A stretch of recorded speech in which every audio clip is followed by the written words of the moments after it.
Halo adik-adik, selamat pagi. Bagaimana kabarnya hari ini? Puji Tuhan semuanya baik ya. Kembali lagi bertemu dengan Ibu. Pertemuan kali ini Ibu akan menjelaskan tentang konsep geografi. Adik-adik masih ingat atau sudah lupa minggu lalu Ibu berpesan apa? Ya, benar sekali. Minggu lalu Ibu berpesan supaya adik-adik mempelajari materi yang akan kita bahas sekarang. Apakah adik-adik sudah mempelajarinya? Terima kasih, semua sudah mempelajari ya. Apakah ada yang kesulitan atau perlu Ibu jelaskan lagi? Ya, baik, Ibu akan jelaskan lagi. Tapi sebelum Ibu jelaskan, apa adik-adik masih ingat kata kunci 10 konsep geografi yang Ibu jelaskan pada minggu lalu?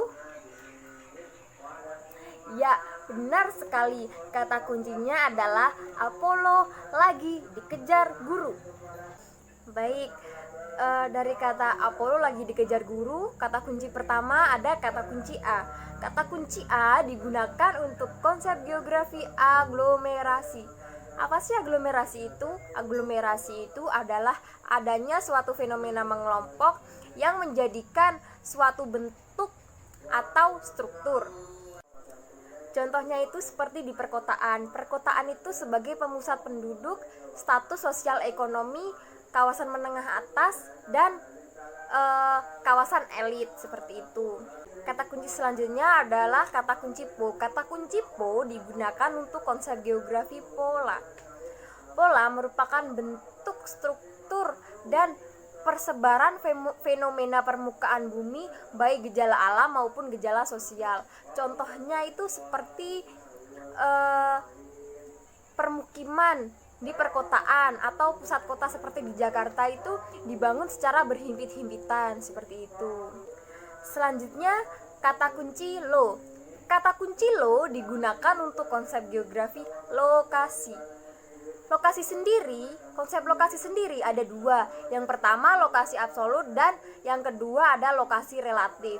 Lokasi absolut dilihat dari garis astronomis dan lokasi relatif dilihat dari lokasi yang ada di sekitarnya. Contohnya lokasi absolut itu seperti Indonesia yang terletak di 6 derajat lintang utara hingga 11 derajat lintang selatan sampai 95 derajat bujur timur hingga 141 derajat bujur timur seperti itu.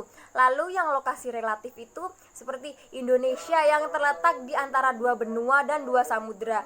Dua benua diantaranya yaitu benua Asia dan benua Australia. Lalu samudra di antara dua samudra itu Samudra Pasifik dan Samudra Hindia seperti itu. Kata kunci selanjutnya adalah kata kunci lagi. Kata kunci lagi digunakan untuk konsep geografi morfologi. Morfologi adalah struktur luar batuan yang menyusun morfologi permukaan bumi. Contohnya seperti pegunungan dan pantai. Pegunungan merupakan dataran tinggi dan pantai merupakan dataran rendah. Atau juga seperti contohnya Jakarta.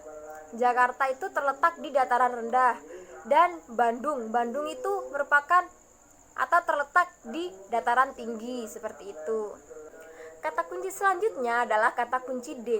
Kata kunci D digunakan untuk konsep geografi diferensiasi areal. Diferensiasi areal adalah konsep yang membandingkan dua wilayah untuk menunjukkan suatu perbedaan antara daerah satu dengan daerah lainnya, karena setiap daerah memiliki karakteristik yang berbeda-beda. Contohnya seperti di pantai dan pegunungan. Di pantai, kebanyakan penduduknya bermata pencaharian sebagai nelayan, sedangkan di pegunungan masyarakatnya atau penduduknya kebanyakan berprofesi sebagai petani. Seperti itu. Kata kunci selanjutnya adalah kata kunci I. Kata kunci I digunakan untuk konsep geografi interaksi. Konsep interaksi adalah konsep yang menunjukkan keterkaitan atau ketergantungan satu wilayah dengan wilayah lainnya. Contohnya seperti desa merupakan pemasok tenaga kerja dan kota merupakan pemasok bahan-bahan yang dibutuhkan untuk desa atau bahan-bahan produksi untuk desa, seperti itu. Kata kunci selanjutnya adalah kata kunci ke. Kata kunci ke digunakan untuk konsep geografi keterjangkauan. Keterjangkauan adalah jarak tempuh maksimum dari satu wilayah ke wilayah lainnya. Tetapi keterjangkauan tidak hanya tergantung pada jarak. Keterjangkauan juga tergantung dari sarana dan prasarana pendukung. Seperti contohnya itu, rumah yang ada di perkotaan harganya lebih mahal daripada rumah yang ada di pedesaan, seperti itu. Kata kunci selanjutnya adalah kata kunci jar. Kata kunci jar digunakan untuk konsep geografi jarak. Jarak sendiri ada dua, yang pertama jarak mutlak dan yang kedua adalah jarak relatif. Jarak mutlak adalah sela antara dua lokasi yang dijelaskan menggunakan meter, kilometer, dan sebagainya. Sedangkan jarak relatif dijelaskan menggunakan lamanya waktu perjalanan. Kalau jarak mutlak contohnya itu seperti rumah Rafiq dan sekolah. Rumah Rafiq dan sekolah jaraknya 2 km. Sedangkan jarak relatif adalah contohnya itu seperti rumah Rafiq dan sekolah dapat ditempuh selama 15 menit menggunakan sepeda gayung, seperti itu. Kata kunci selanjutnya adalah kata kunci gu. Kata kunci gu digunakan untuk konsep geografi nilai kegunaan atau nilai guna. Nilai guna adalah konsep yang menunjukkan nilai guna suatu wilayah atau potensi suatu wilayah yang menunjang untuk perkembangan wilayah tersebut. Contohnya seperti di Wonosari Gunung Kidul. Di sana itu tempatnya kan seperti Gunung Kapur atau Kars, dan banyak gua-gua bawah tanah dan banyak sumber-sumber mata air dari bawah tanah, bisa menjadi objek wisata alam bagi yang suka wisata di tempat-tempat yang berbau alam, seperti itu. Kata kunci yang terakhir adalah kata kunci ru. Kata kunci ru digunakan untuk konsep geografi keterkaitan ruang. Keterkaitan ruang adalah tingkat keterkaitan antar wilayah yang menghasilkan sebab akibat antar wilayah. Contohnya itu lalu lintas yang ada di Jakarta kan selalu macet karena adanya mobilitas pengelaju pekerja yang rumahnya ada di sekitar Jakarta seperti Bodetabek tetapi bekerjanya di Jakarta, seperti itu. Nah, gimana adik-adik, mudah bukan mempelajari 10 konsep geografi? Pengertian sekaligus kata kuncinya tentulah sangat mudah.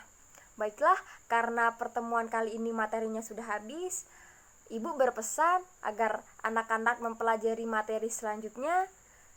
Sekian yang dapat Ibu sampaikan.